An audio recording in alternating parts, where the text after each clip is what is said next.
Did you know a one-eyed African queen once brought the Roman Empire to its knees? In the arid deserts of Nubia, modern-day Sudan, a warrior queen named Amanirenas ruled the kingdom of Kush during the 1st century BCE. Known as a Kandake, a title for queen mothers who wielded both political and military power, she inherited a kingdom rich in gold, iron, and centuries of cultural pride. But when Emperor Augustus annexed Egypt in 27 BCE, Rome's shadow loomed over Kush's borders. Amanirenas, blind in one eye but sharp in strategy, refused to wait for invasion.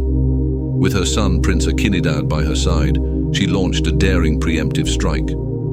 Leading an army of archers, cavalry, and camel warriors, Amanirenas stormed Roman forts along the Nile, seizing treasure and captives.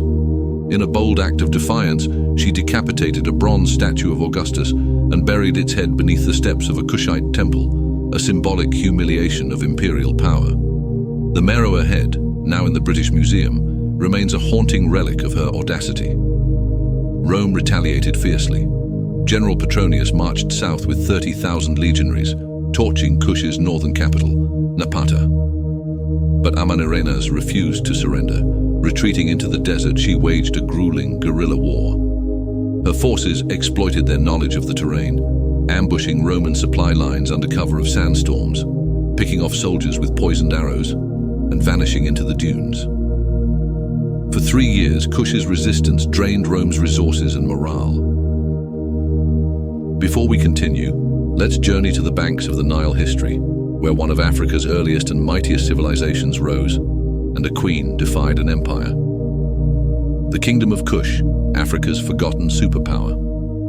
Emerging around 2500 BCE in Nubia, modern Sudan, Kush thrived as a bridge between sub-Saharan Africa and the Mediterranean, renowned for its gold mines, iron smelting, and towering pyramids. More than Egypt, Kush conquered its northern neighbor during the 8th century BCE, ruling Egypt for nearly 100 years as the Black Pharaohs of the 25th dynasty.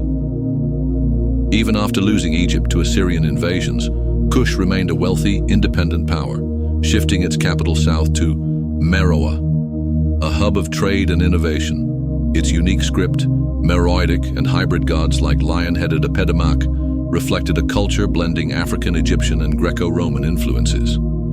Queen Amanirenas, the one-eyed lioness of Nubia.